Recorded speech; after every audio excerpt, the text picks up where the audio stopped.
Hello, everyone. Welcome back to WXUT 88.3, Toledo's only alternative. This is AJ with the Plexi Film Show, and I am with... I'm Zach. I'm Ellë. And today we're going to be talking about As Above, So Below. And for you guys who do not know what that movie is, it's about a team of explorers descends into the Paris catacombs in search of the Philosopher Stone, only to find themselves trapped in a HE-double hockey sticks maze where they must confront their own personal demons and past sins to escape. Spooky, scary.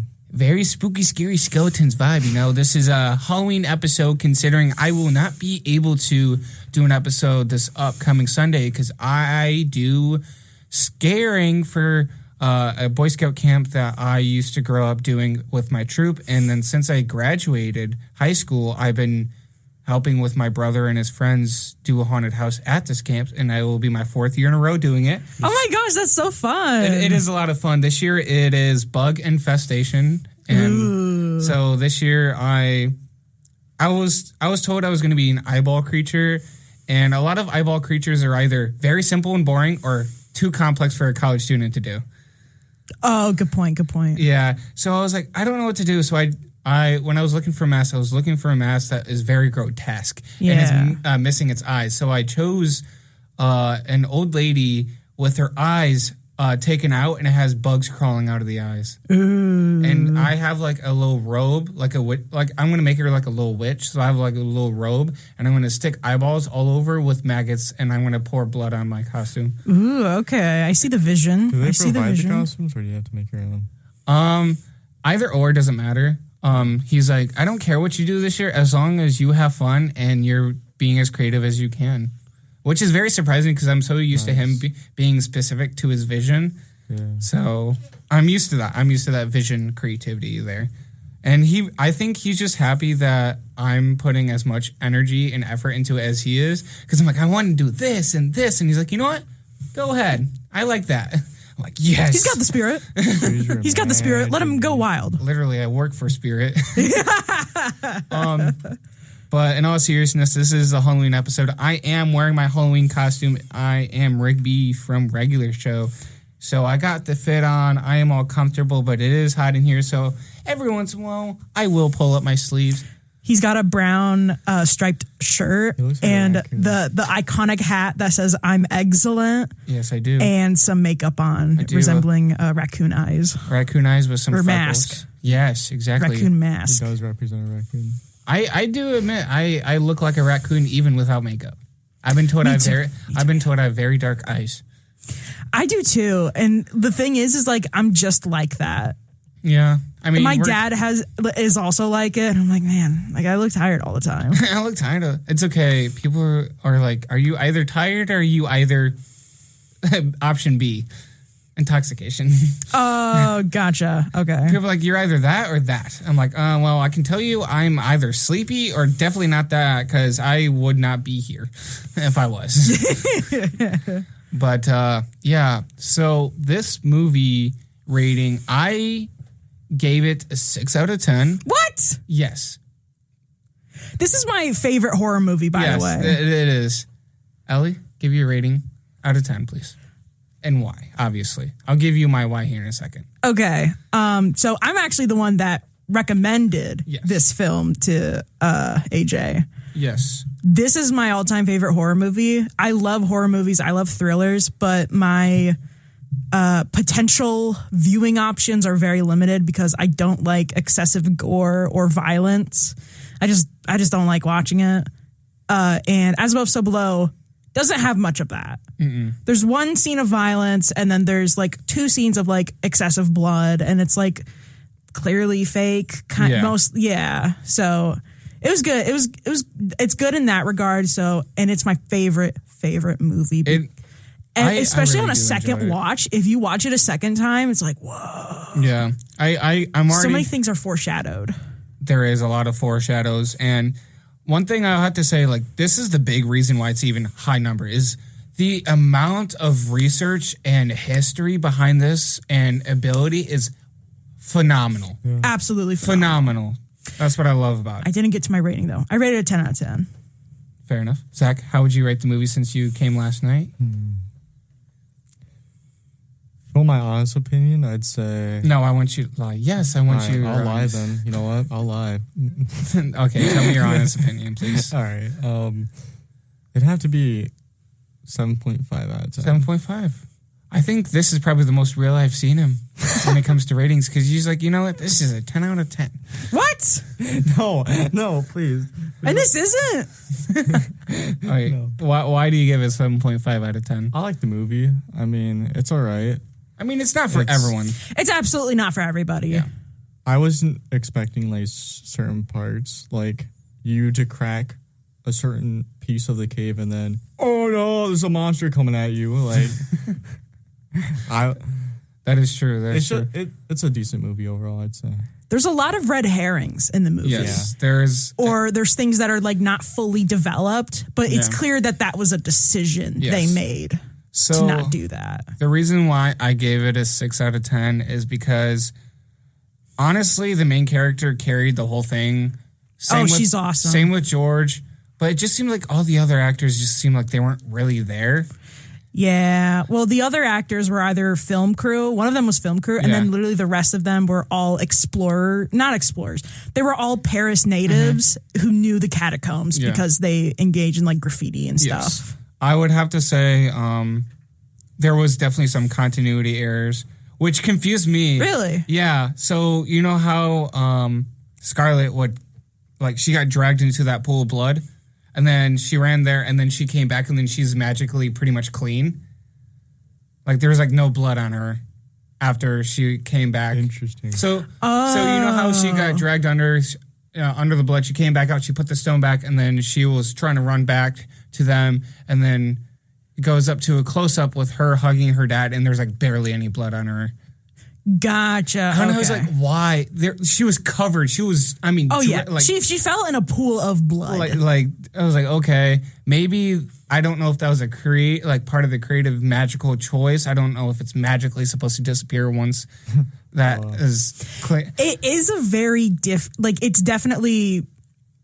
The catacombs operate in a different That's why set. I'm just like very confused if that was actually part of the magical powers or that was an actual continuity mistake. I never noticed that, but the moment you said that, I wanted to ask. I noticed it a few other times too with blood. Blood is hard to keep continuity though.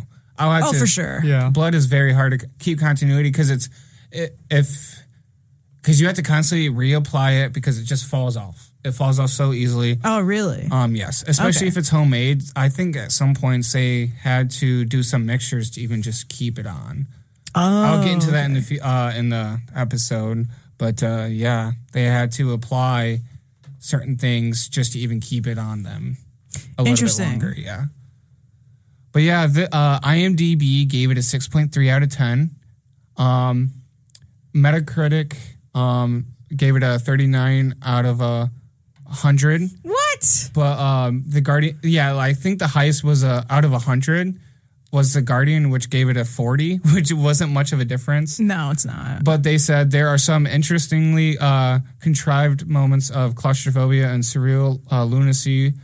But this cliched and slightly hand-me-down script neither scares me or amuses very satisfyingly. That's what they said. I don't agree to that. I don't see that anywhere in the movie.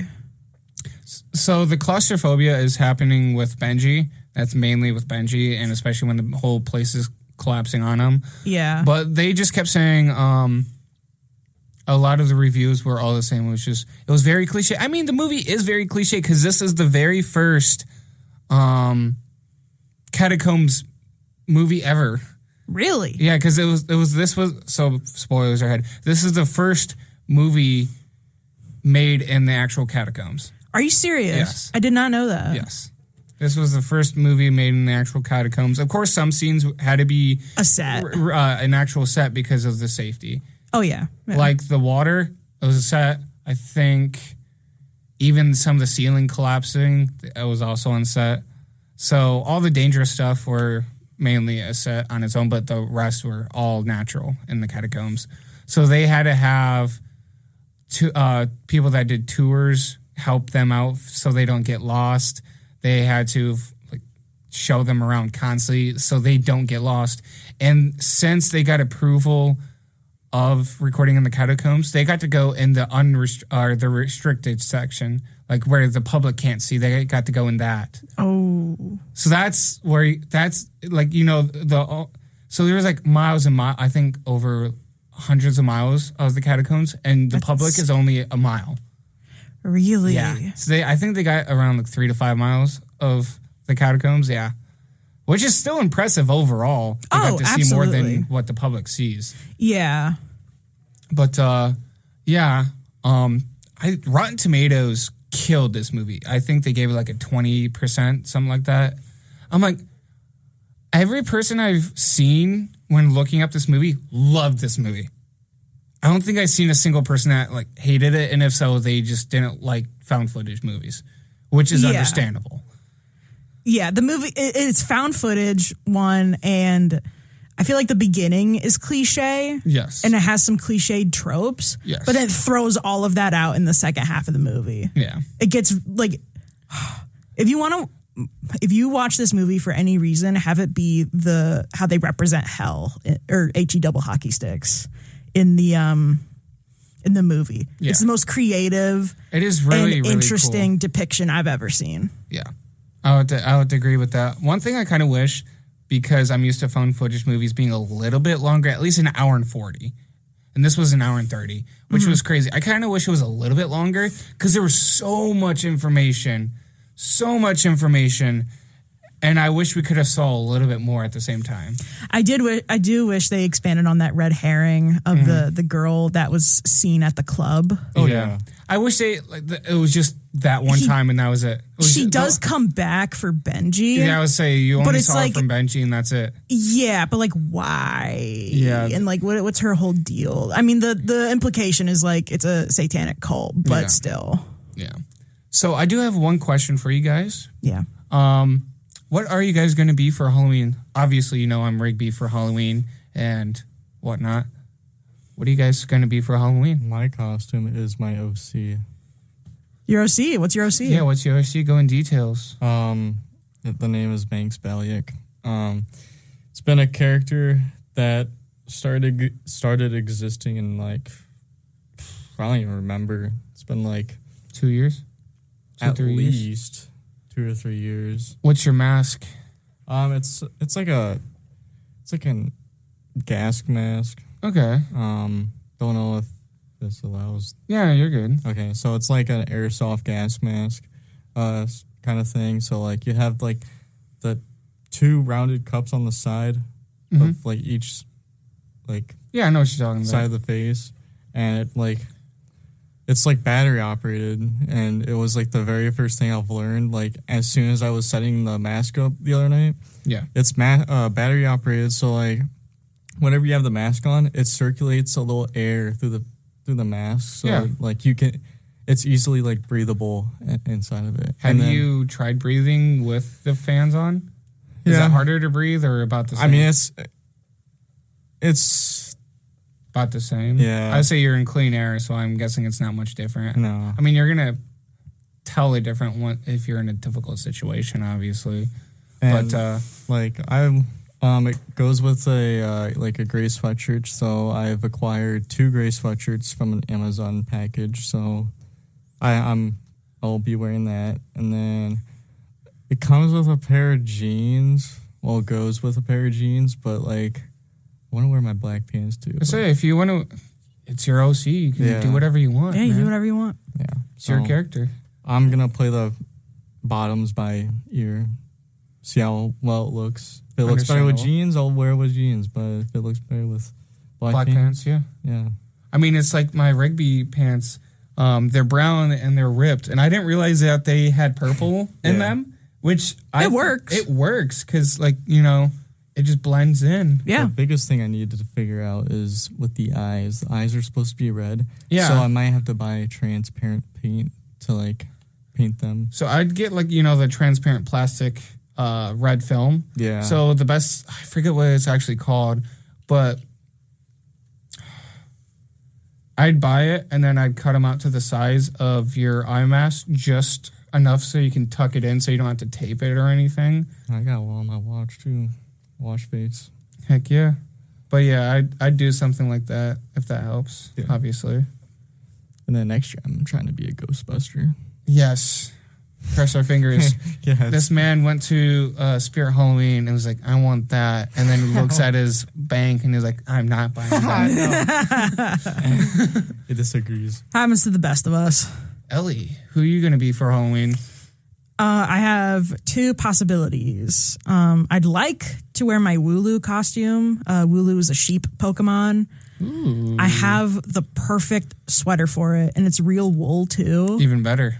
But it's been a very warm fall. Yes, it has. And last year I did wear it, and I was so hot. It was the worst. But if it's cold for whatever reason, I'll wear that. Yeah. If it's not, I'm going to wear my Slytherin robe that I got when I was, 13, 14. Yeah. So I'm just wearing my Slytherin robe. I'm not anyone in particular. Understandable. Maybe people look at my hair and be like, are you Slytherin Hermione? See, yeah. And I'm like, maybe. If you want me to be. You want me to. And I got my replica of Harry Potter's wand too. Yeah. And there's like a pocket in the robe for a wand. You gotta figure it out. You gotta get Velcro so it holds the top of the wand so whenever you move around it doesn't fall out. Yeah, it's the most annoying bit. I still had my Harry Potter glasses. I'd be wearing that daily. You'll be wearing that daily? Bro says, I want to be living the life of Harry Potter. Literally. Circular glasses. I'm literally Harry Potter. Can't you see it? I'm wearing the glasses. I got the lightning bolt on my head. Just draws a lightning bolt on your brain. Oh, man. All right, I got some news for you guys. It's not too many newses. Gotta be. It's just like updated news for media in the world. Oh, okay. So hit me. I didn't get too much this week. I tried looking up different types of media, but I kept getting the same thing, so I was like, okay. So I got this director. I don't know how to pronounce his name, but I'll try my best. Guillermo del Toro says... Guillermo del Toro. Thank you. He made a new Frankenstein movie, and he attended a Q&A screening for Frankenstein, and one of his comments on the way out, he said, screw AI, and I love that. Period. We love that. Period. Obviously, he didn't say screw, he said another a different word. But I thought that was the best thing that a director could say in the movie theater, because right after that, you heard everyone cheering. It was great. I loved it. That's awesome. All my homies hate generative AI. Yes. Yeah. I agree. AI, actually. I don't recommend it. I don't recommend it either. 0 stars. 0 stars for AI. 10 stars for as above, so below. Yes. All right. Robert Englund finally got Hollywood Walk of Fame star. Who's that? AKA the actor for Freddy Krueger. Oh, yeah. He deserves it. Freddy Krueger, come on. Yeah, come on. Windows 10 is officially dead. Yep. No. It's officially dead. Microsoft is shutting them down. I'll find my ways around. Original Saints Row dev says that GTA 6 deserves to be $100. So after that comment, that game is definitely going to be $100. Are you serious? Dude, the new Pokemon game is $80 already. Are you serious? Yes, because it's on the Switch 2, and the Switch 2, it's such a fantastic console. Look at the graphics of the new Pokemon game. Like, it's the best graphics for a Pokemon game so far. It still looks like it was for a PS3. I mean, it's Pokemon, though. It's Pokemon. How perfect does it have to be? Gotta catch I'm sorry. It's Pokemon art style. It's already creative enough. How 4K do you want it? Do you want to see every skin cell on each Pokemon? What do you want? Dude, you gotta see the textures for the buildings. It's bad. It's bad. New Evil Dead Burn wraps filming. It's just another Evil Dead movie that just wrapped up filming, so I'm excited about that. I like Evil Dead, but at this point, there's so many universes for Evil Dead. I'm so confused right now. I've never heard that. You've never heard of Evil Dead? No. Watch it. Watch the original one, obviously, and then watch the remake. The remake is good. I like the remake, but something about the practical effects is just so 80s. but looks so like because of how practical and old the the practical effects was in the 80s. You go ew compared to the new one. It's just like, oh, okay. It's very floaty. Yes. Like have you seen the Gremlins? Yes. You know, one of the creatures, one of the gremlins at the end, like turns into that white mush. I think so. That's what you see a lot in the original Evil Dead. It's just that gross 80s practical effects look. It's so gross, but it's just like, this is creative, but this is nasty. Mm-hmm. Compared to now, it's just blood. You don't really see the guts. You don't see, it's just blood. There's nothing too crazy. But I do have to say, the new one, shouldn't say the new one, but the remake. So here, let me look at the exact date. I think it was like 2013, Evil Dead. Here, let me look up exactly series. So it is the 2013 remake, yes. So the original one came out in 81, and then the remake came out in 2013. And there has been, so it's Evil Dead 2, Army of Darkness, which is supposed to be the third film. And then the remake Evil Dead, and then what's it even about? It's about forget the actual book is called. You know the book that's made out of flesh and it's like very satanic? Yes. It's about that. The Necronomicon. Oh, it's about the Necronomicon. Oh, okay, interesting. So it kind of goes so it can go a lot of different directions. Yes. Okay. So it's like easily made into like different directions. But what makes it special is the second one, the second to the original one, because it goes into where the character got to a point where he had to cut his hand or arm off to replace it with a chainsaw. Ooh. Which is really cool. It's iconic because you don't really see many things happen, especially in the 80s. That wasn't normal. Oh, you see that whole thing? Yeah. Oh, I can't watch that, dude. I can't. I mean, it's interesting. It's really good. I'll take your word for it, but I'm not going to watch it. I mean, you could always go be like, oh, there it is. No, I'm dude, no. All right. Continuing on with the news, MTV's parent company, Paramount Global, plans to shut down 5 MTV-branded music channels in the UK and parts of Europe by December 31st, 2025. I thought they were all shut down already. Mm-mm. It's specifically music because MTV now is not just music. It's more than just music now. Yeah, it's mostly like and plus this is out of the US too. Oh, so, true.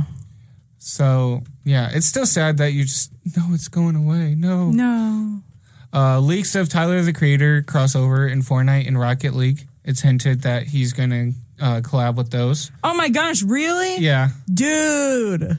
I mean, I don't play Fortnite, but do you play Rocket League? Nope. I just like Tyler the Creator. Bro's just going to download the game just for Tyler the Creator. No, I'm going to look at the skin and be like, wow, that's so cool. Anyways. Next. Fortnite Battle Pass. Yes. Yep. Are you proud of yourself? No. Fortnite Battle Pass. Got that crap out my butt. Yep. All right. Ace Frehley, lead guitarist of Kiss, has sadly passed away. I heard that. Dude, there's only like one person left. Like, come on.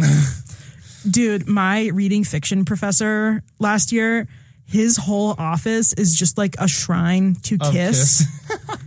I got to check in on him, be like, hey, Bros, you doing okay? He's the stereotypical 80s sad where he breaks everything. Dude, like I thought I thought the person like who collected like a bunch of Kiss merchandise was a myth. Yeah. And then I walked into his office for some extra credit and I was like, oh, okay. Oh, you like It's Kiss. real. It's okay. My brother's a big Kiss fan too.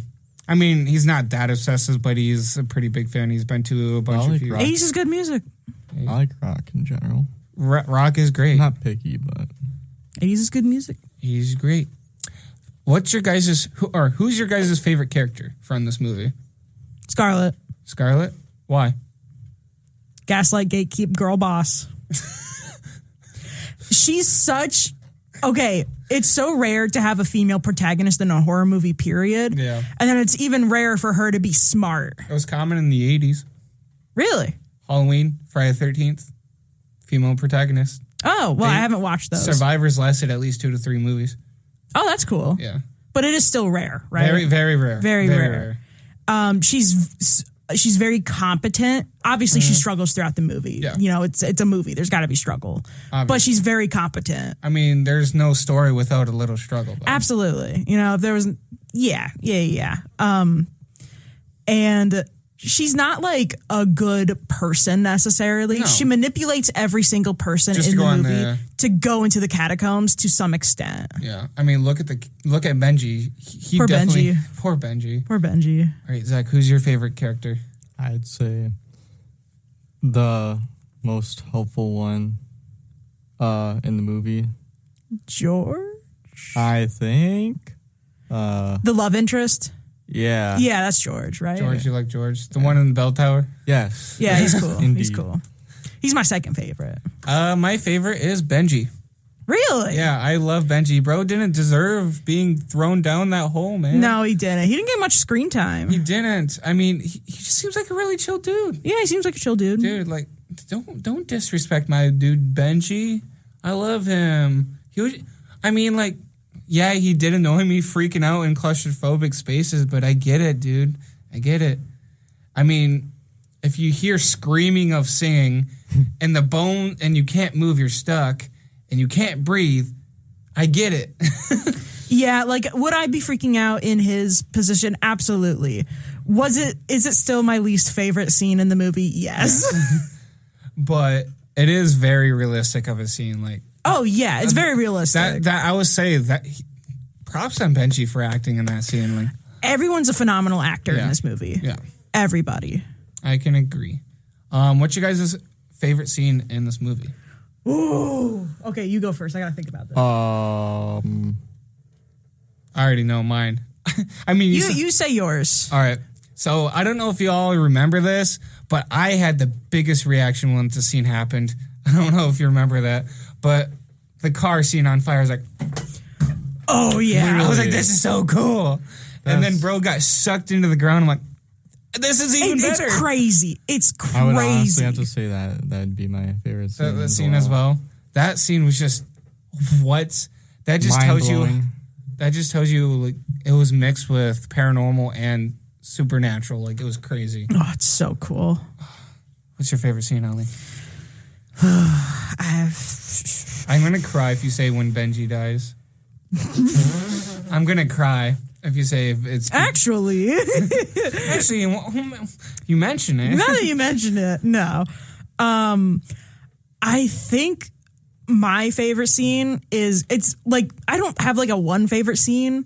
The car scene, definitely one of them because it's just like so unexpected and you see the orange lighting from afar and you're like, oh, they're about to enter like HE double hockey sticks. That's what the red is for. I was expecting more cult stuff. Once that happened, I was like, bro. Oh, yeah. No. But, that scene is really good, especially with the context. But I think my favorite scene... I don't know if you saw me, but when that scene was happening, I was literally on the edge of the couch this. I was like... I was surprised that one was the one that like really got you. I mean... It is a really good scene, though. We don't talk about the ending. The ending kind of peed me off. I like the ending. But it makes sense, but it also just kind of peed me off. Like, I understand, like, you know, you own up to your sins, you own up to your mistakes, and jumping into this hole somehow does not paralyze you. Like, you should be dead. In reality, you should be dead. It's different rules down there. It's just crazy. Like, they jumped, I think, hundreds of feet to get down there, or up, or down. It's confusing. I don't even know how to say how that happened. I tried looking up the pathways that they took to even end up upside down and somehow end up right up. Yeah, that's the scary. It's not scary, but like that's the disturbing element of it. That I'm just trying to figure out how they went in a straight line and they still went in a circle in like one of the first scenes in the catacombs.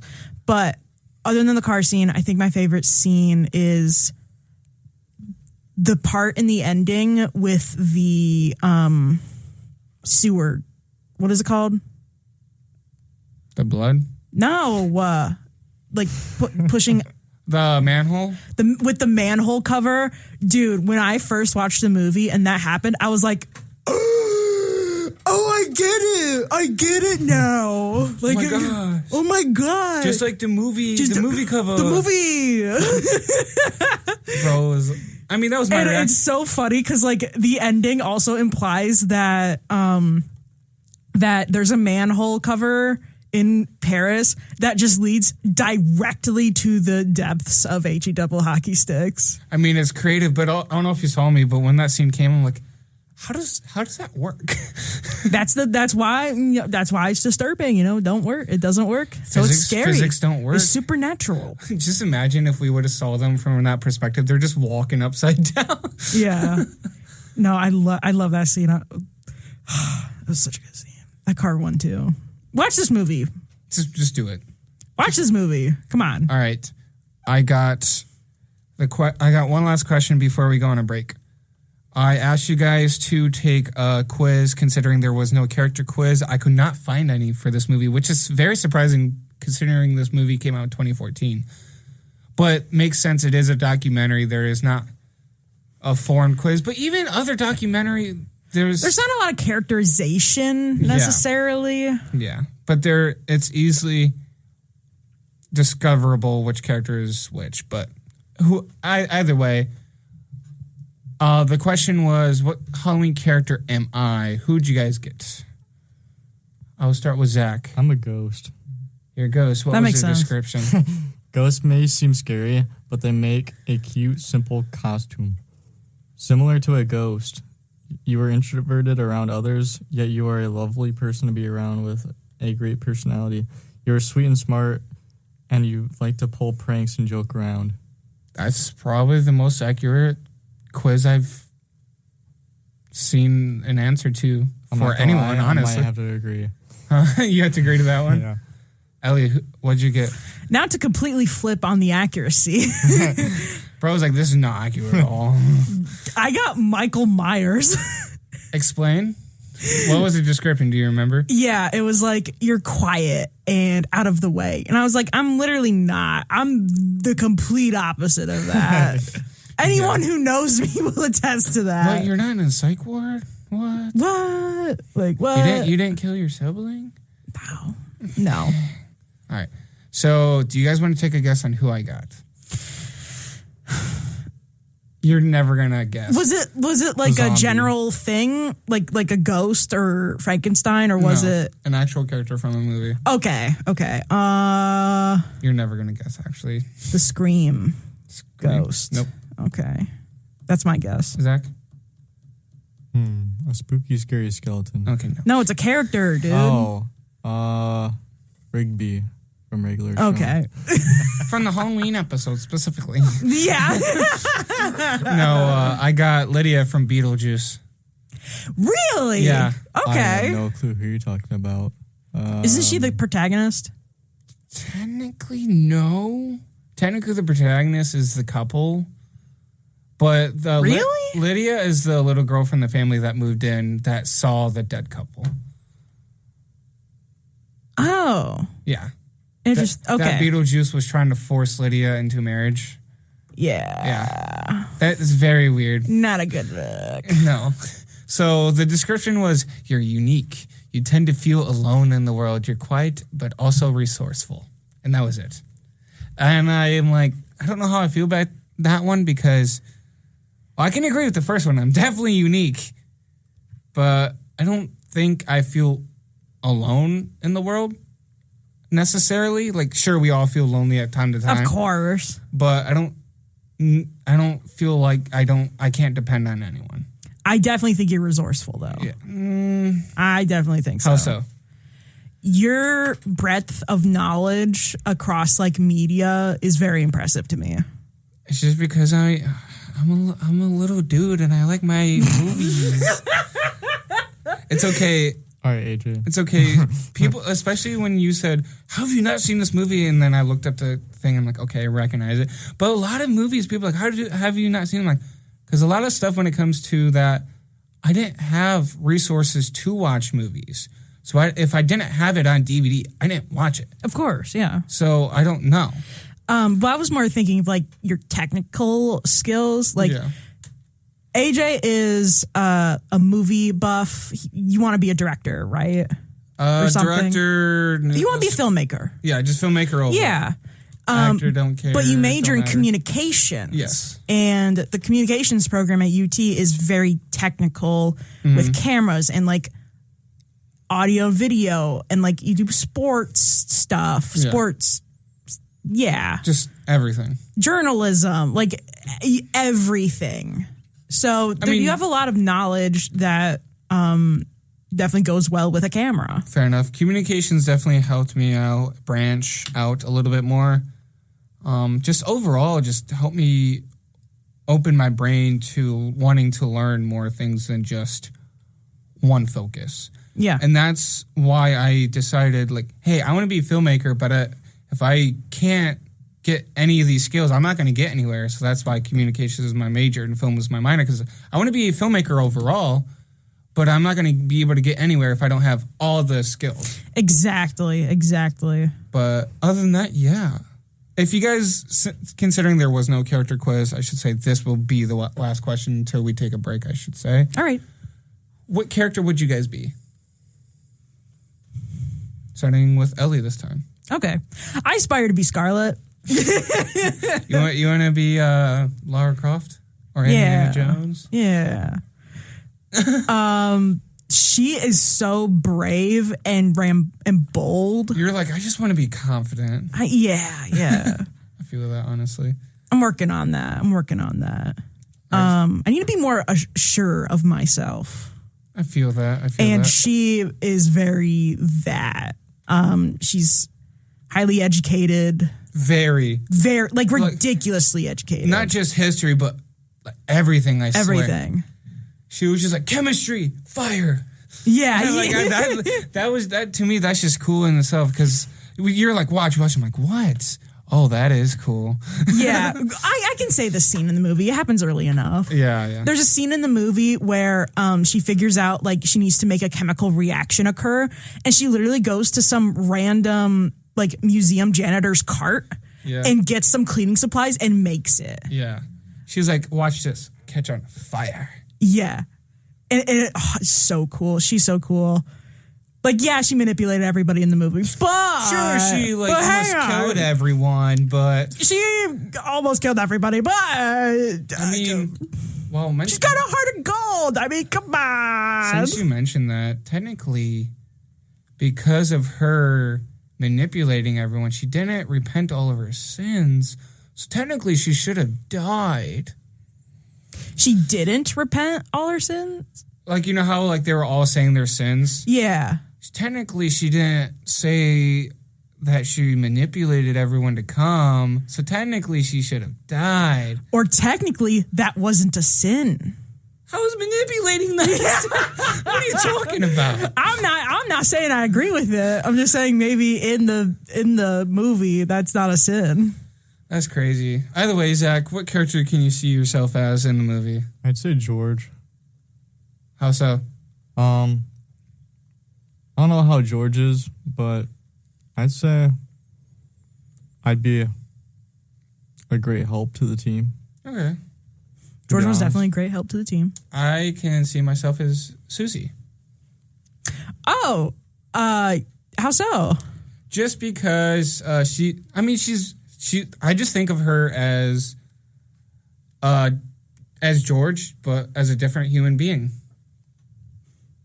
I mean, they're George but girl? Yeah. Okay. Yeah, I didn't know how to word it. It was just like, I was trying to think of gender swap. That was what I was saying. Gender flip. Gotcha. Swap. But I was like, pretty much the same person, but... Less screen time. Yeah. But less screen time. Because I'm very, like, introvert, even though I may not seem like it, but she still cares about everyone. Absolutely. Like, even though she knew what she was doing wasn't, like, smart to check up on Latope? Yes, Latope. Latope, even though it wasn't smart to, like, touch him, but, like, you don't know. Anything could happen. Maybe he's just tired, bro, and you gotta check up on your homie. Yeah, you gotta check up on him. And then maybe sometimes it's not a good idea, and you just perish. And perish is a lighter way to put it. That was brutal. That's the one brutal scene. It wasn't like tap, tap. It was like boom, boom, boom, boom. Yeah. It was like, okay, she's gone. Do you think that was practical effects? Almost definitely. Almost definitely. Most definitely. Because like because there's no way they're gonna actually smash someone's face into the ground like that, unless they had it like a foam padding. Oh yeah, but like there's so much weight to it. That's the thing with special effects; it's very floaty, or there's too many like frames, like it's too smooth. One thing I do have to say I love about this, it's so documentary, but also not at the same time.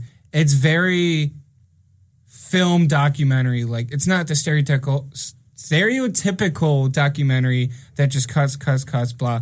It actually flickers like a movie would flicker in a horror movie rather than the technical flicker because of issues.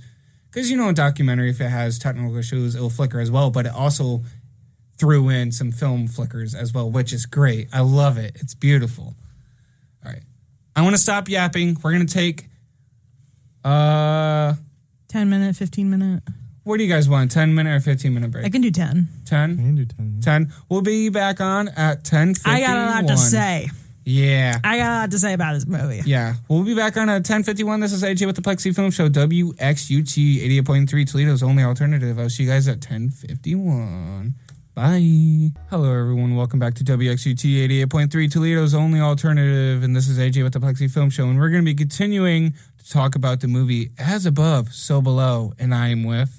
I'm Zach. And I'm Ellie. And we're going to be going over a few topics before we go on our next break. We're going to be going over some background info that you may or may not grab from the movie. It's not like too complicated, but the basic stuff that you might have missed if you just missed a dialogue or you didn't really understand fully and you just want a little bit to fully understand it. So, Ellie, since you're very knowledgeable about this movie, I want to hand this to you. Oh, boy. Give me what the Philosopher's Stone is and what it does. So the Philosopher's Stone was like a real goal of alchemy by Nicholas Flamel, the most famous alchemist. Supposedly, the Philosopher's Stone could turn any material into gold, and it could make you immortal. Yes. And it could do something else. So, yeah, you're right on, pretty much. What's the other thing? So I can go heal you? I can go in a little bit from what I found in research. You take it from here. How I understood it took, the healing and it described like how it only worked once. So that's not so the stone that you see her have the first time is a fake. It only works one time. So she has to return it to find the actual stone itself. Because the actual stone itself is her inside. She has the power of what the stone is actually supposed to do. And I find that really creative compared to just another stone. Like, that's a fake stone. This is the real stone. I find that really creative that they did is that you yourself is the stone. And she did, The Princess and the Frog and kissed and made the guy come alive. Like, that was crazy. I thought that was really cool. Is it corny? Yeah. Did it work for the movie and the context? Like, yes, it worked so well. It worked really good. But yeah, I thought that was really cool. That's all I said. It was just the only thing I got from it was like, oh, that's a fake. That makes sense why it only worked once. And the stone itself is just believing in faith and you have the power. Like, that is crazy how this world of catacombs is just believing. Faith in yourself. And I seen also a theory, like it was hinted in one of the videos I was watching. And like, maybe this is all of them just dreaming. They're just all dreaming and none of this is real. I'm like, that could be too. They're just going insane. Okay, but that's like every movie's like that because you're watching it. So it could be a dream because you are watching it. Mm-hmm. Anything could be a dream. Anything. Even us right now. This could be a dream. Dude, guys, this could all be fake, and we could be in like the Matrix right now. What if this was just a really crazy, complicated game of Sims, dude? Maybe we're being picked up from one place to another, and not actually driving. Dude who just discovered like some philosophy at like age 25, like exactly that. Dude, what if this is like not real? Whatever. So that goes with everything, and I've already mentioned it. Since they rectified their sins, they were able to jump and survive that fall. Yep. Just because of them rectifying their sins, that's how they survived. Yes. Which is crazy, because like I said before, she technically is still sinning because she brainwashed everyone and didn't rectify that sin. Brainwash is a strong word. Fine, she manipulated everyone to come with her. Yes. And like, she definitely did do that, but also there was some circumstance to it. Like, she didn't manipulate George into coming with her. That just happened. Yeah, I'm sorry. Because it had to. Yeah, true. Or else he'd be in trouble. Here, I'm trying to look it up. Mortal sin is manipulation. Yeah. It is pride, or it can be... So I looked up what manipulation is as a deadly sin. It's like a mixture between a few. It's like pride. It can be pride, which is true because she's very prideful of finding this. It could be greed, which is the group of people that came just because of the glory and what even got them in trouble. Yeah, that is what got them in trouble, wasn't it? And then deceit. So, yeah. It could be a combination of three. But either way... Deceit? Deceit. Combined with deceit, yes. Oh, combined with deceit. I thought it was saying deadly sin was deceit, and I was like, yeah, not sure about that one. How it describes deceit is like manipulation relies on lying, blah, blah, blah. Which makes sense. It combines all three as one because it's true. She's very prideful. I mean, clearly, she wouldn't be alive if she was very prideful. Absolutely. And then, of course, she has to have some sort of greed to want to be alive and find what she wants to find. Like, sure, she's not wanting the money, but the others did. She still wanted to find this for her dad, which is still some sort of greed. Yes. Because you're still getting payment out of it. Payment. You're getting internal payment. You're getting a result that gratifies you. Yeah, thank you. But yeah. That's just the basic information stuff that you may or may not miss. Does that help, Zach? Yes. I've been listening. No, you're good. I can totally tell you. I know you're locked in. I see it. Bro was like, yes. I don't know. I thought Zach was really locked in last night. I think he was even more locked in than my best friend last night, which was kind of crazy. Because you guys were so comfy on that couch. You guys were way too comfy on that couch. Oh. Dude, I saw you guys. I was like, man. I was like, they're not going to watch it. At one point... Zach, I thought you were going to be passed out within the first 5 minutes. Because I was like, Zach, huh? You look so comfy. I was like, dude, yes, you can sleep. Yes. Wait, shout out to that end of the movie when a ceiling tile fell on me. Oh my gosh. That was like unnecessarily cliche. That was so funny. A ceiling tile fell on me. We were all processing the movie. It was dead silent, and all you hear is Gunk. What? Oh, I literally turned mid-motion, and all I see is... I was like, oh, that's not supposed to happen. It was just like a small plaster tile. Like, it was like foam. I almost said... It was so funny. I almost said, oh my God, it's a ghost. It's Latope. He's coming for you. It's Latope. He's coming for you. Nah, that couch was comfy though.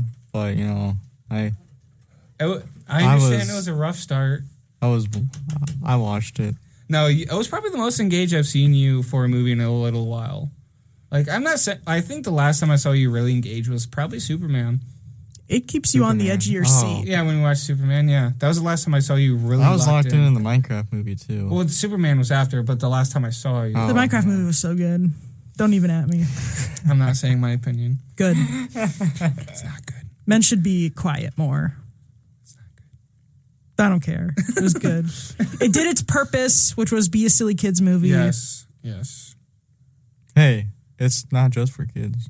No, it's not. But it was for kids. Oh, but it was so fun. Yeah, definitely. There were some scenes I'm like, okay, how did this get in there? I know, right? I know exactly what scenes you're talking about. That was funny though. It was great. That was the most locked in that whole movie. Jackie. Children yearn for Rocky Horror Show. I love that movie. I love that movie too, but they yearn for yelling during the screening. Oh, yeah. All right, you guys ready for the 9 levels of... I'm so ready for this analysis. Okay. Especially because, like, I think that Puddle of Blood was, like, the river Styx, which is not really, like, in the levels of hell, I don't think, is it? Potentially. Oh, it is? Potentially. Oh, okay. So, technically, each level is, like, some sort of sin, obviously. Yes. So, it breaks down each one. There was one level that had even like multiple layers within that level. Oh, interesting. Yeah, which was really cool. But I took whenever it came to those levels, I just described what each level was and not what it looked like compared to the rest. Because each one was, I mean, that segment of the video, I think it was level 7, was the longest segment of the whole thing, and that had the most in it, which I understand. But you guys will get the gist. Level 1 is Limbo. Earth but can't die, obviously. Current state there will be the same for eternity. So, like, it would never change and whatnot. Instead of screaming, you are sighing, and other things are sighing instead. It's the place where the unbaptized babies go and righteous people born before Christ go, which was interesting. That's so unfortunate. Like, hey, something completely out of your control, aka when you were born. Yeah, before that kind of. Yeah, sorry. Sorry. Luck of the draw. You're in limbo for literally eternity now. So this would technically be level 1.5 because it's between level 1 and 2. It's called Minos. It's before the first level of HE double hockey sticks. It figure from ancient Greek mythology, who judges people who need to go into the underworld based on their actions, which is like, what's the name? Purgatory? Yeah. It's like purgatory. In between. Yeah. So that's what that is. Level 2 is lust, which is where the sexual sins go, and it's most used to tempted by the devil to take to that place. It usually has high winds with hurricanes. There was a word thrown in here, and I thought it was really cool because I like learning new words. You might know this word, Ellë, contrapasso, something like that. Contrapasso. I do not know that word. Which is punishments of souls who need to be done by a process either resembling or contrasting with the sin itself. Oh, okay. So there's just a word for that. Yeah. Contrapasso. Yeah. Interesting. It's obviously a Greek word. Every word is Greek. Yeah. If you look hard enough, it's a Greek. That is true. Fun fact. It is a very fun fact. Very fun fact, actually. Very fun fact, actually. So level 3 is gluttony. It's pouring mixture. It deals with multiple elements of rain, sleet, snow, and it hails, and people getting hit in the face with ice, which is hail. Cerberus is in this level, which is the 3-headed dog, and you're being torn apart by this dog, obviously, but regenerated, but dealing with constant pain. So you're like Deadpool. You're dealing with pain, but you're constantly repairing itself in this level. So, and that's for lust? Gluttony. Okay. So it's like the dog's eating you. Oh, so if that makes sense. Gotcha. I wonder what the other is for, though. I don't know. Just make it a little more uncomfortable. Yeah. I mean, this whole thing is just torture. Well, yeah. Those always, like I said, those who always eat are now being eaten by Cerberus. Most people there are here playing dead, so Cerberus doesn't eat them. So that makes total That's really sense. Funny. See, when I was looking up these 9 levels, it didn't go into the film's version of 9 levels. It went into the overarching Greek mythology of it, which was really cool because it talked about some of the history in this video. And I'm like, okay, if you really want to know more about this history, click on this. Because, I mean, I think this video was like 20, 30 minutes long. Yeah. It was really cool. Cool. It was really cool. At one point, I couldn't even tell if it was describing this area because it would go from describing what this level would look like and what it meant for, and then go into the history on the process. It was like interesting. You would have to. What video is it? I'll send it to you. Okay. During break, so you can look at it. Okay. On your own, obviously. Level 4 is greed, which is you see people fight each other with money, aka greed, obviously. So you see a bunch of people fight with money bags. People there are either church friars or hoarders. They're forced to fight for nothing. Oh. As punishment, obviously. Unrecognizable. There's usually celebrities are very greedy. Yeah. So you would see celebrities there, but you don't know what celebrities are there because their faces are so messed up because of them constantly fighting.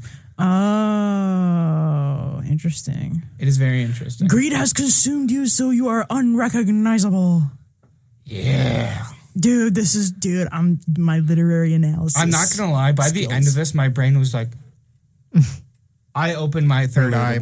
My third eye was awoken again. Like it was fully awake. And it wasn't this. This didn't fully wake my brain. What woke my brain up even more was the hidden message behind As Above, So Below, because it gives multiple examples on how if it's like cause and effect. Mm-hmm. And it's just like, I'd never thought about it like that. Sorry. It was just really cool. No, don't. The entire show is talking about how cool this movie is. That's true. Level 5 is about wrath. It's for those who are already mean and angry. You're dealing with sea of mud, constantly pushing each other down to get on top.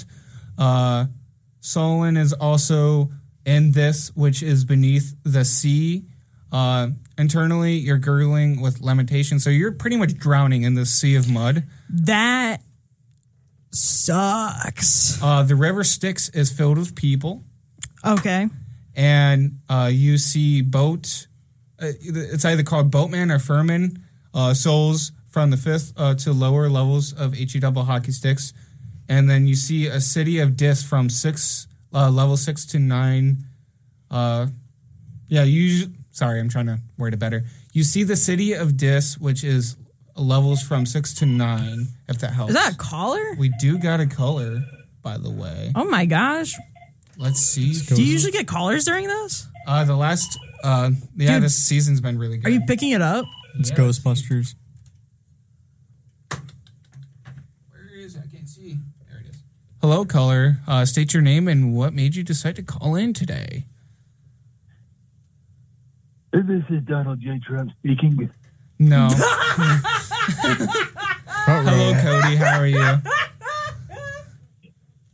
How are you today, Cody? Maggie. I know it's you, Cody. You can't tell me it's not you. I can already tell by the voice. I am just calling to tell. It is AJ's fault that chest hair is no longer in vogue. Sorry, man. That just happens, you know? All right, Cody. I blame your podcast. I have one question for you. And what's that? Have you seen this movie? It's called As Above, So Below. Have you seen it? I saw the kill count for it. You should watch it. Does it seem to pique your interest once you watch the kill count? Yeah. Oh, from a fellow horror fan to another, I recommend the movie. Yeah, I'm just not big on the found footage stuff. How so? Does it just make you feel icky? Because understandably so. It's time to investigate. Bro just said, nah, it's not my thing. Most of them are the same way anyway, but... I get that. He's got dementia. You can only ask him so much. Because it's Donald J. Trump on the phone. Oh, yeah, totally. That's tough. He's not doing great mentally, so... Understandable. Get some rest, Mr. President. Cody. That's wild. Do you? So, if this helps, the movie deals a lot with Greek mythology, and I don't remember if you like Greek mythology or not. Yeah. I mean, that's one of the reasons I like the God of War game. Understandable. I mean, if you like Greek mythology and you like horror movies, I think this movie's for you. Yeah. Bro said, no, it's found footage. I don't want to watch it. Well, the found footage is like the cameras are steadier. Steadier. Or ist. Steady, yeah, because they use like headlamps. Yeah.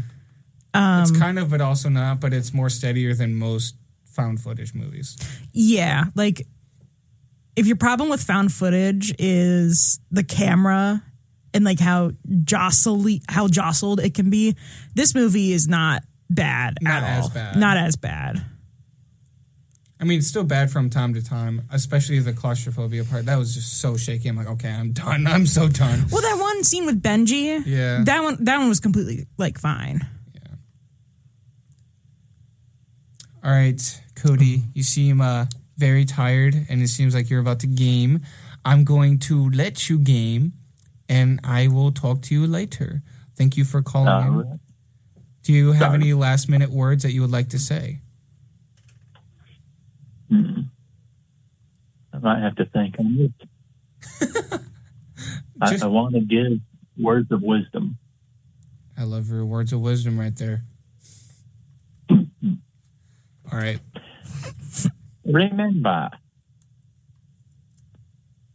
it is not fun when the lights go out. Yes, that's a good movie. I'm telling it again. I love you, man. I'll talk to you later, all right? Later. Bye. What? Where's the button? I can't find the button. The button was too far. Your I can't believe the president called in. Oh my gosh, the president called in. The Plexi Film Show has made it to DC, guys. Confirmed. Confirmed. All right, we're going to be continuing on with the levels as fast as I can, considering I have so much more left. Because this movie is just that good and that deep. It is very deep. Oh, funny. Catacombs. Deep. How many feet? Oh, it was like almost 400 feet. I thought it was like 700, but you might be right. You've seen the movie more than me. The stone was almost 400 feet down. Okay.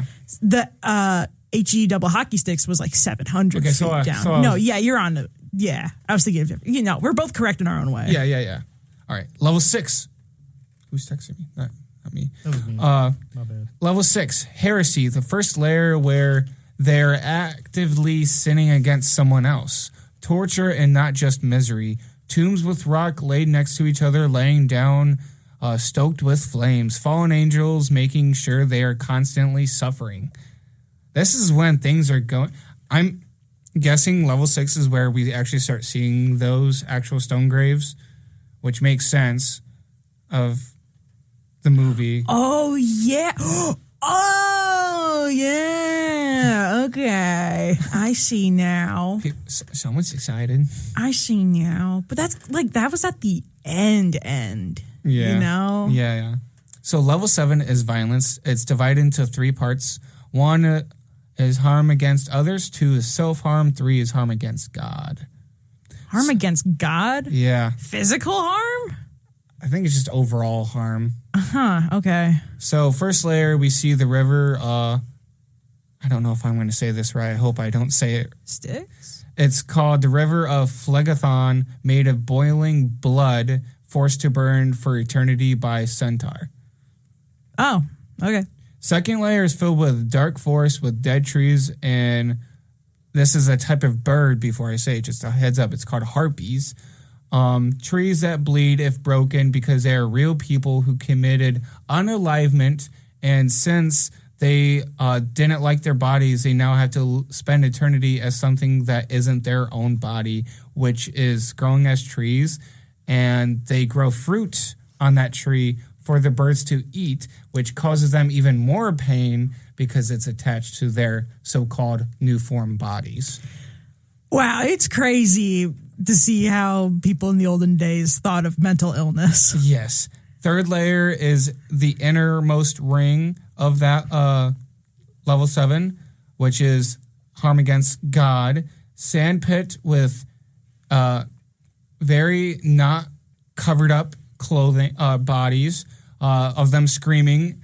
The fire, there is fire falling from the sky, making the sand hot that they are in. Ooh. If tired walking on boiling sand for eternity, they lay down and they're in that position permanently for 100 years. Yeah. So this is interesting. Wow. Okay. That one, we're getting into the part where it starts to like really suck. Yeah. All right. Like every one of them is bad. So this is level 8, the most complicated. Wrong. I was wrong, actually. This is actually level 8. I said level 7. I was close, not too far off. Okay. So this is level 8 with the multiple.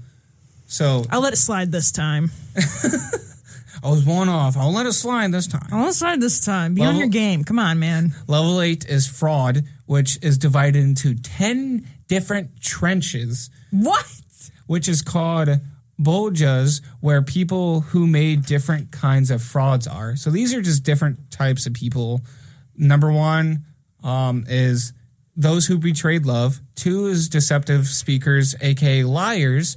3 is, I don't know if I can say this word correctly.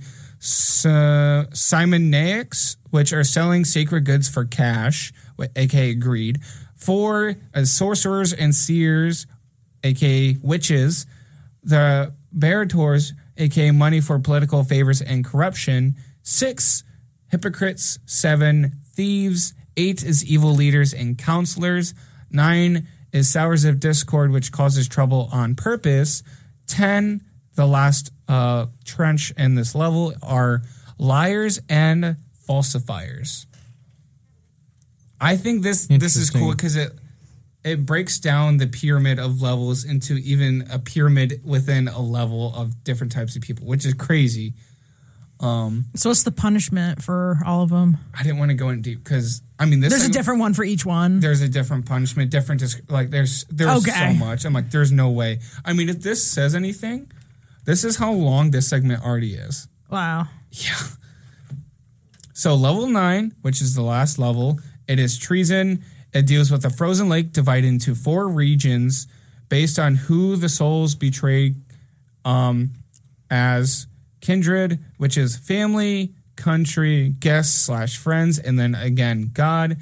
Heads of sinners pop out of the frozen lake, frozen neck to down forever. The center of lake is the center of HE hockey sticks itself. If someone commits a really bad sin, they are sent straight to HE hockey sticks, and a demon takes over their body, aka possession, and they do their thing. The 4 types that I mentioned in the bottom, which it has Lucifer and the other 2 heads, aka Brutus and Casus or Casus? It's Cassius. Cassius, thank you. Which are 2 members of the Senate who conspired against Caesar. And then the 4th person, which was mentioned into the 4 regions, is Judas. Or Judas. It's Judas. But it's Judas, as we know. Or, which is the person that betrayed Jesus. Yeah. So those are the 4 people in those 4 different regions, which is crazy because I looked it up and there's actual art out there with those 4 people together. Who made this? What, theory? Yeah. Or breakdown? No, who made the 9 circles of HE hockey stick? Yeah, I'm trying to find the exact video real quick. No, not the video, like the source material. The main source? Is this just Greek mythology? I think it's just Greek mythology itself. But that's with the Roman Empire, Caesar? I could be. I don't know. Here, let me look up the who discovered, or would it be? It's real. Who discovered the 9 layers? Was it Dante? Like, is this Dante's Inferno? It sounds like Dante's Inferno. So, yeah. It sounds like Dante's Inferno. Yeah, it is. It is. Okay. Divine Comedy, blah, blah, blah. Dude, blah. the Divine Comedy is so funny because the author literally wrote himself into it. It's still interesting overall. It is interesting, but it's also very fan fiction-y. Yes. So I want to talk about how to survive this, and then we'll go into a mini break, and we'll go into the meaning, and then we'll go into the rest. How's that sound? Sounds good. So obviously, how to survive this, you don't ignore any of the signs that they completely ignored throughout the whole film. I think it was 12 plus signals that were given to them, especially 4 of them were human beings that told them not to do it. Yeah. Well, she was on a mission. Bro was gone. Don't take advice from a stranger in the catacombs. Yeah, no. Don't do that. Of course, here are some materials that they should have brought.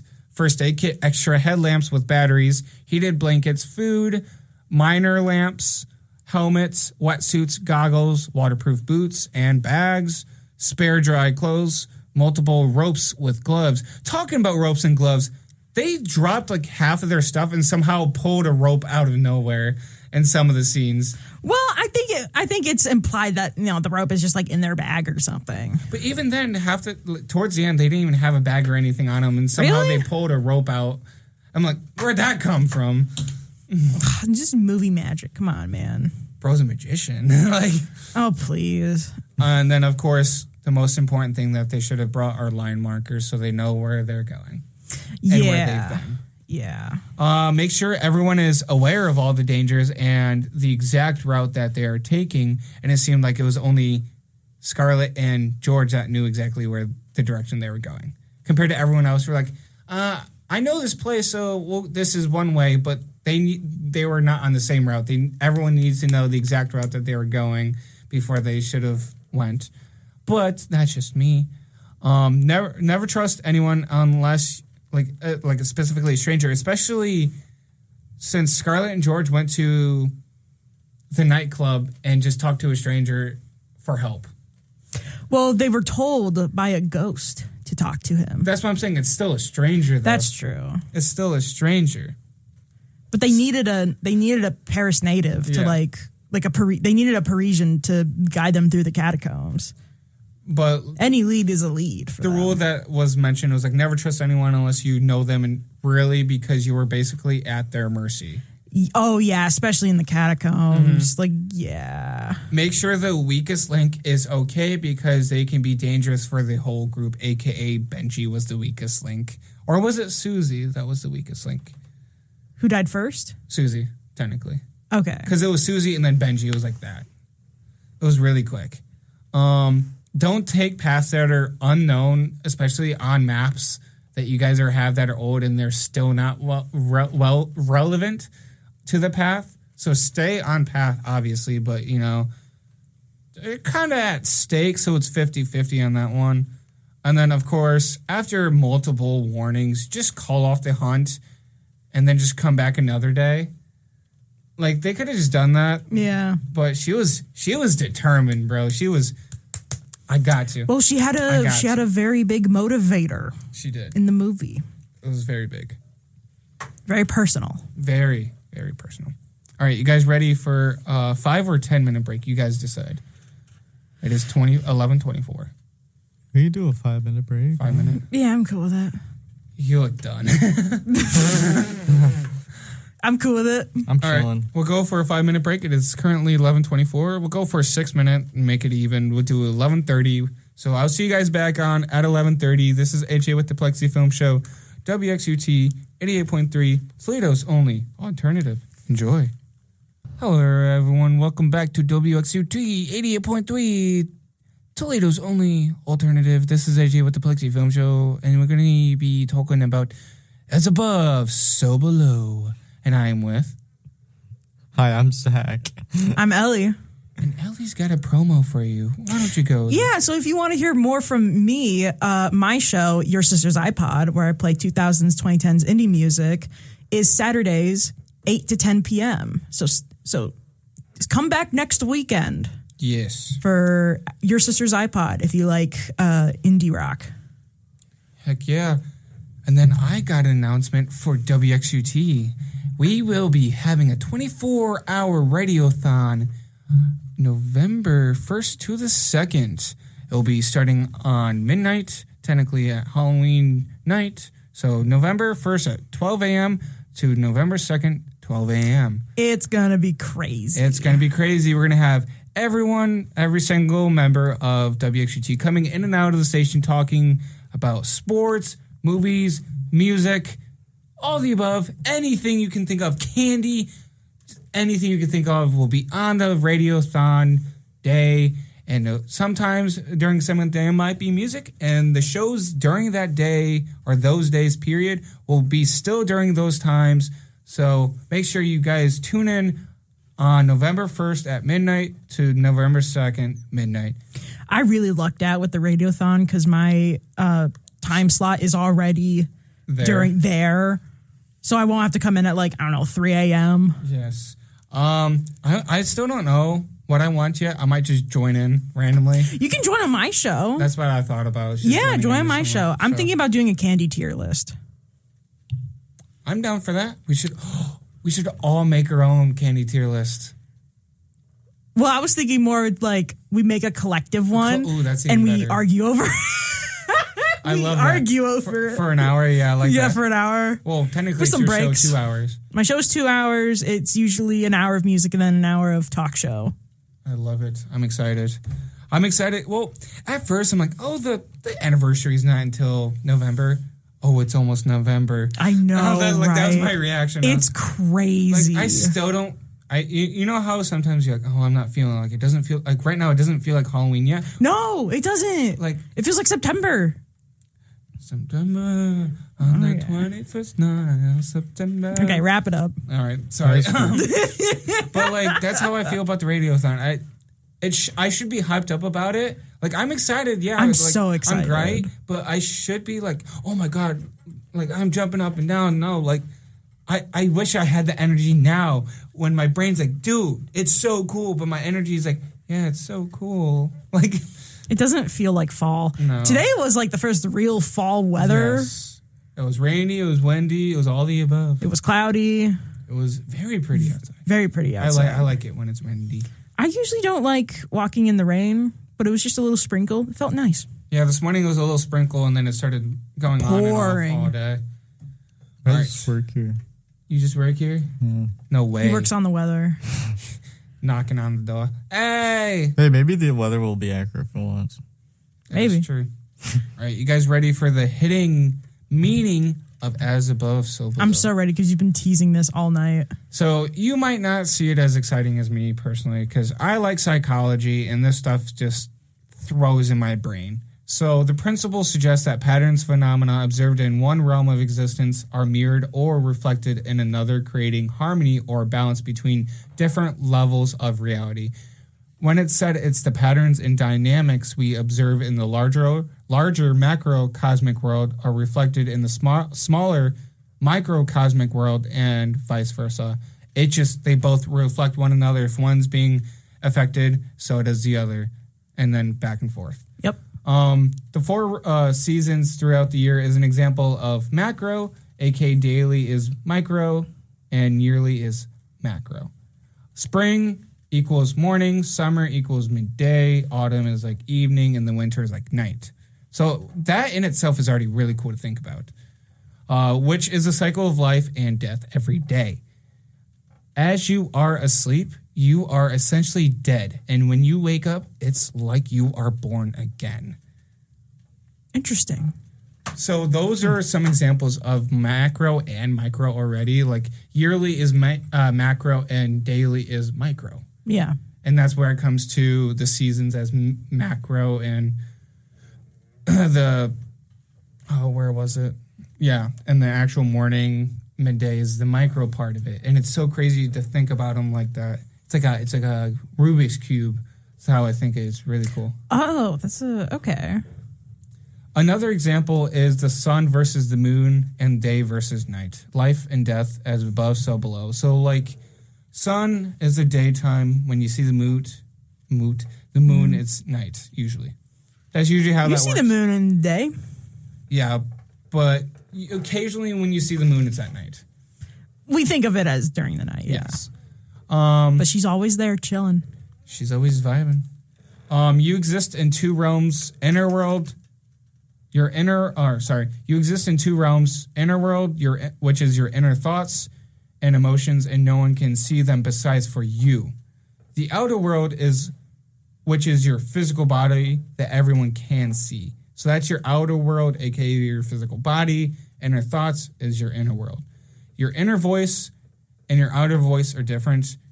Your inner voice is like your thoughts. Your outer voice is what's being said. Like right now, me speaking is my outer voice compared to what I'm actually thinking right now. And to give that example, I was thinking of how your glasses are shaped not perfectly round, but they're also not perfectly straight either. As in, like, it's not perfectly like 90 degree or specific angle. There's no sharp angles on my glasses. Exactly. So that kind of helps. Does that help? Yeah. Think, like, isn't it already opening, like, your brain to think? Like, it's something so basic that you're already thinking every day, but putting it together. Sorry. I am just, like, such a huge nerd when it comes to stuff like this. So your body is like earth. Sorry, I skipped ahead. Going back to inner voice and outer voice. You exist in conscious light and subconscious shadow. The sun is your conscious mind, and the moon is like your shadow inner self. Does that help bring it together now a little bit? No, like it's all together. It's just, yeah. You just don't know what to contribute. I get it. Yeah, Yeah. So your body is earth. Brain is like a computer. It computes stuff for you.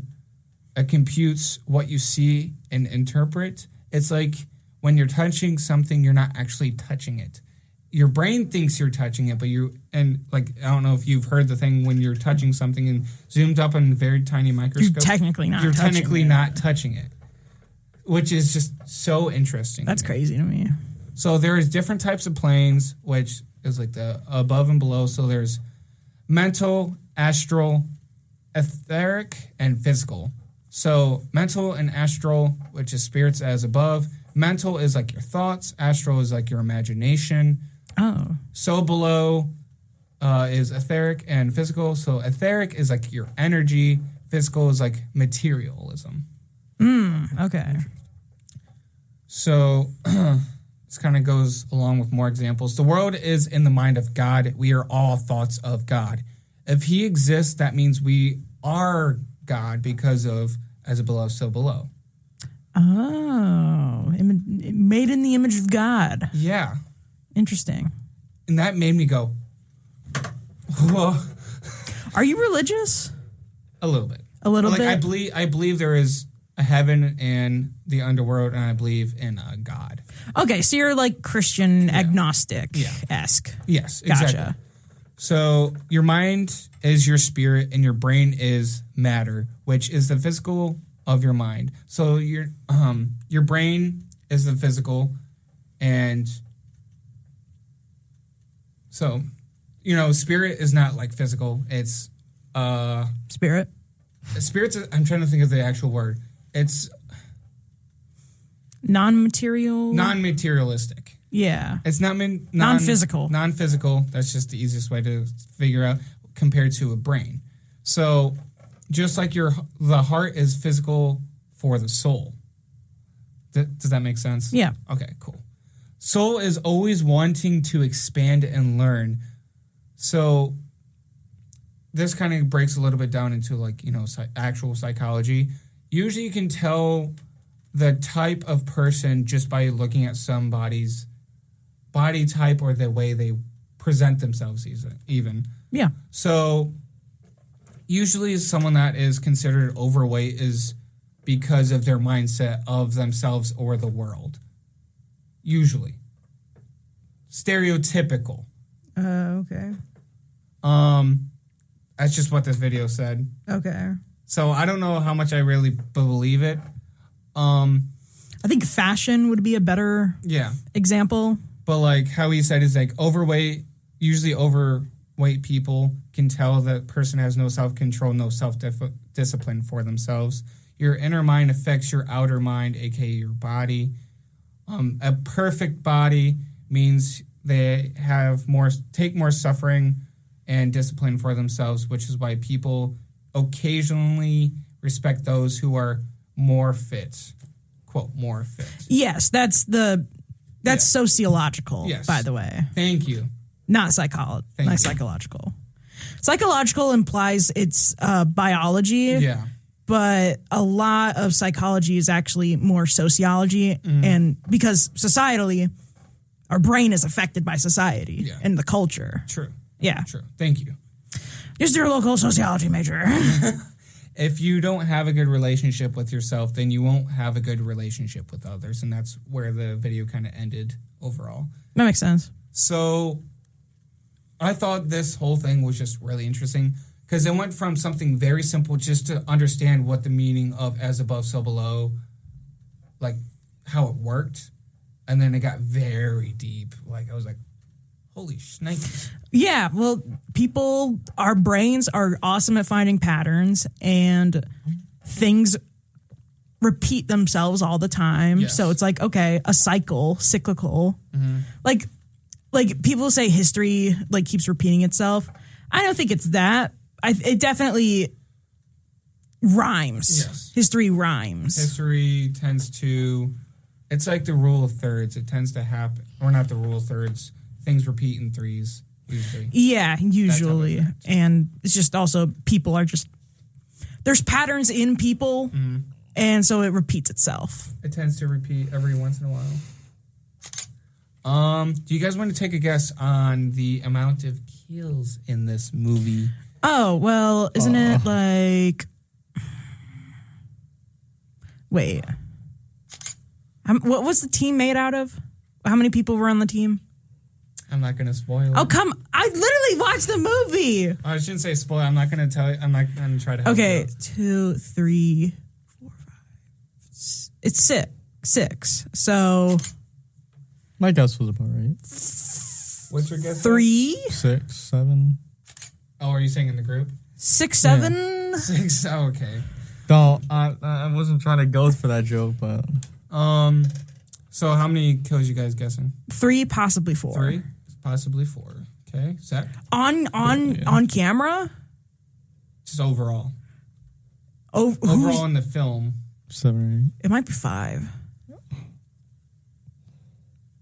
What is death, really, when you think about it? Yeah. More so shown or... Already happened? I think it... I'm going based off of the kill count, by the way, if that helps. So usually it's either shown or interpreted that someone died. It's 3. Do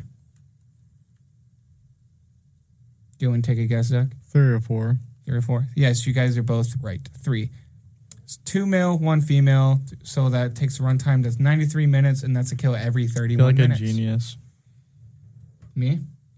What makes me a genius? No, I feel like a genius. Why do you feel like a genius? I don't know, because it just got set. You just gotta... He can count real well. He went 1, 2, 3. Hey, accounting exists for a reason. Yeah. Accounting does exist. All right, so... Gotta count. I tried to find how impactful, what's the importance of this movie into the film industry specifically. Oh. I couldn't find much, but what I did find is that it impacts, of course, the found footage genre itself.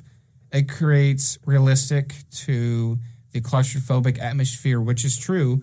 It impacts that a lot, considering it is a catacombs, you're underground, so it's already going to be hitting that genre anyways. Exploring the idea of that as well. It said like claustrophobia as a whole and then claustrophobia of the soul, which is like... Oh. Yeah. It's a rhyme.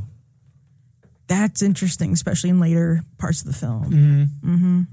And then it says where the descent into the earth mirrors a descent into the character's inner psyches. Into madness. So I think that is really true because I feel like it has definitely made an impact into the found footage genre because right after the movie, there was a lot more right after. Really? Yeah.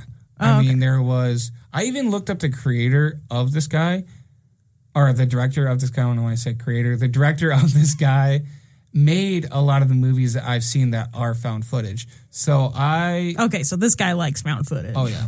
So let me look up the movie again, and then click on the director, which is the John Eric Dowdle, aka the Dowdle brothers. Usually, he made, of course, this movie. He made the movie that I mentioned the other night called the Poughkeepsie Tapes.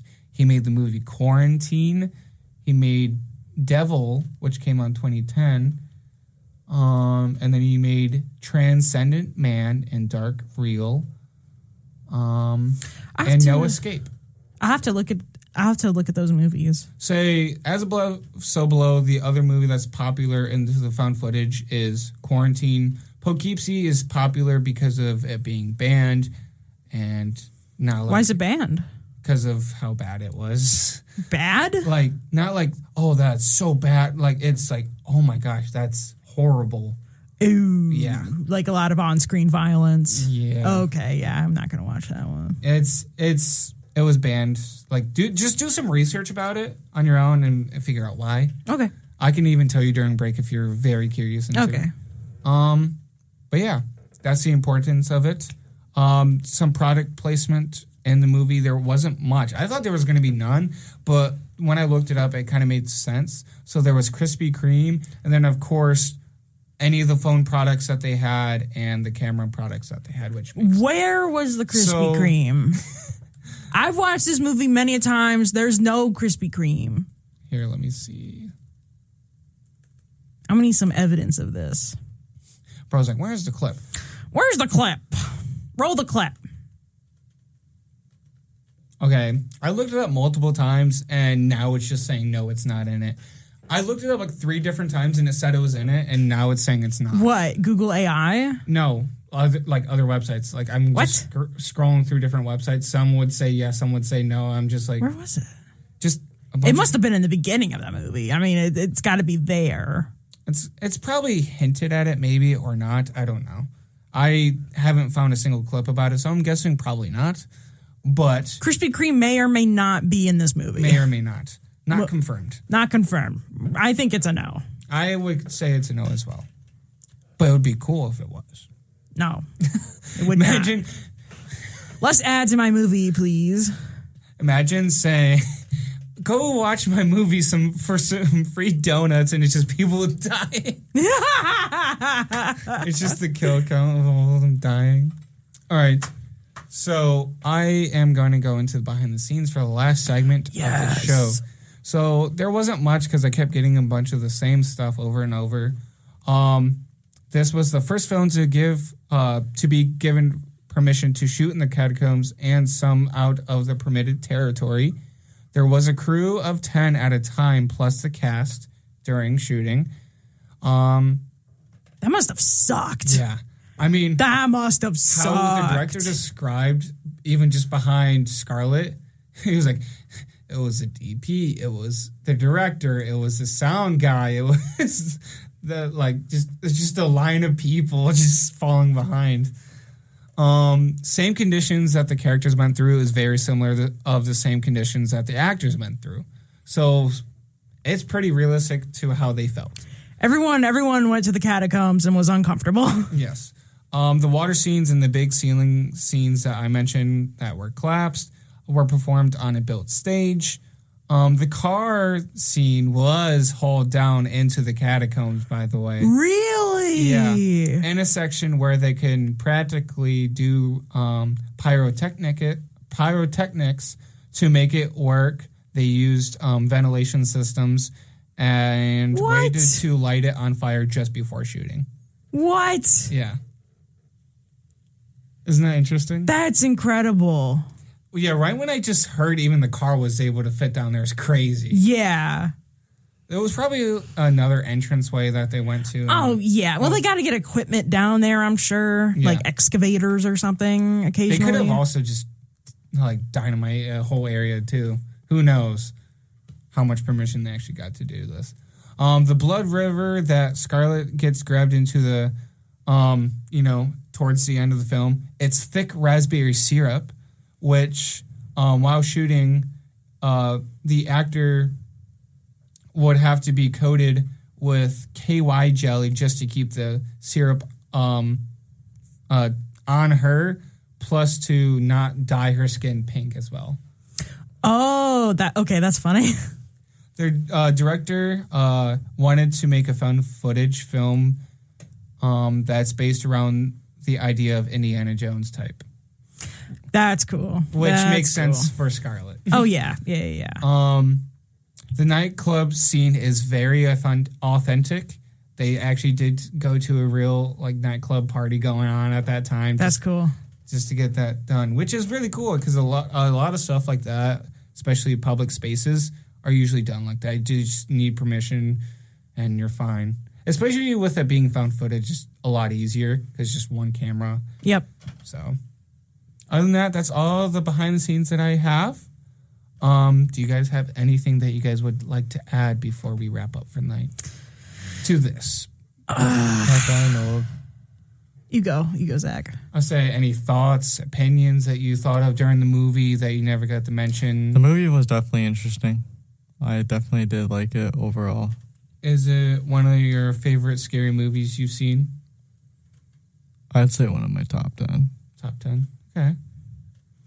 I mean, this is my favorite horror movie. I don't watch a lot of movies, period, though. I mean, if it wasn't for Ellie, though, this movie wouldn't be here on the show. We wouldn't be here right now. Exactly. Because I did recommend this movie to you. And I was like, oh, yeah, it actually was on my list. And it was. And I was like, you know what? I want to force myself to watch this movie now. It's just... You know how close I was to watching it on my own? Yeah. And then watch it again with you guys? Really? I was like, dude, I'm just so ready to just watch it on my own. Yeah, you're just really excited. I was just really excited. I was hyped, man. It's when you read about it, it's like, wow, this sounds great. Mm-hmm. And it is great, but according to film buffs with no life, apparently it's not. I mean, it is pretty crazy. It's pretty crazy. It's definitely if you don't like the genre, you're not going to like this. No, definitely not. I know for me, I never cared for found footage that much because of how shaky. I mentioned this to you yesterday, and you said it was a valid thought. When it comes to me personally as a human being or a movie, combined, you're either carrying the camera and make sure you're steady the whole time, or you're just going to drop it. There's no in between. You're not going to be... You're either running with the camera fully, or you're just going to drop it. There's no in between, I'm just going to hold it as best I can. No, you're either running or you're dropping your camera. You either show it or you don't. Yeah. That's how I worded it so much better yesterday. I don't know how I said it, but... You said you either show it or you don't. Yeah. And I think that's a really valid critique. Yes. I think this movie is better in terms of the found footage genre, though, because it's so steady. Yes. That's because the cameras they have are on their head. Yes. So they're facing the general direction. They're not it's not in their arms. It's not wiggling around because they're running and they're using their arms. Yeah. It's on their head. So it's steady to an extent. To an extent, yes. And I feel like even incorporating it to a film style documentary, which helps it keep it steady and intentionally unsteady as well to add to its scare performance. And there are parts in the movie where they drop the camera and it shows them doing something. Mm-hmm. In the beginning where she is breaking down that rock wall to get the cipher. Yeah. She's She drops the camera and it shows her breaking the wall. That's just... that's good. That's a good use of it. I would say that's because of either the director's placing perfect markers so they know how to... Or that's just good blocking, period. Great blocking. That's just how you block. Because if you don't know how to block that's great, that is not good, then it's not going to look good. But because of this director knowing how to block, it looked good. It looked good. It worked. And then that was a handheld camera, right? Yeah. And then she escaped. And then that tunnel she was in was demolished. So there was explosions going on and she was running. Yeah. And that lends itself to the movie, too, because it was collapsing. They can't collapse a tunnel. Also, so they're not. There's just dust. They can't show it. Can this movie explain to me how indestructible their cameras were? Come on. How is they're drowning half of their equipment in water. It's waterproof.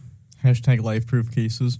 It's waterproof. Like, Simple. holy crap, they submerged those cameras at least 2 to 3 times, if not more. Dealt with a car explosion, dealt with being pushed around, knocked around, dropped around 3 or 4 times. This is waterproof, high impact. High impact, can take all the abuse. Yeah. Can take all the abuse.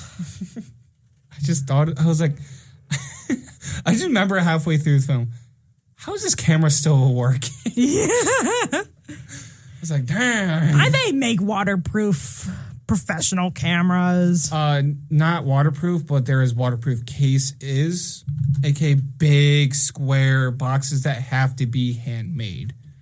Oh. Not by factory, like actually handmade. Interesting. Boxes, yeah. Even then, like, if you don't know what you're doing, it's not going to work. But, yeah, that's all I got to say. Zach, do you have anything that you would like to promote? Just subscribe to my YouTube channel and follow my Instagram. It'll all be down in the description. Also, this counts as day 7. Day 7? Did you count? Yeah. Okay. To those who know, you know. Ellie, do you have anything you'd like to promote? Yeah, tune into my show Saturday 8 to 10 p.m. to listen to Your Sister's iPod, where I play 2000s and 2010s indie rock. Again, that's Saturdays 8 to 10 p.m. Heck yeah. And then just a reminder to those who are loving radio as much as I do, make sure you join in on our radiothon midnight November 1st to midnight November 2nd. There will be wonderful people from the station going in and out constantly throughout the whole day, yapping their mouths off. It's going to be crazy. I'm excited. All right. I love you guys so much. This is AJ with the Plexi Film Show. I'm going to be ending the night with the rest of the soundtrack from the movie. I hope you guys enjoy this wonderful night. Stay safe, y'all. Bye.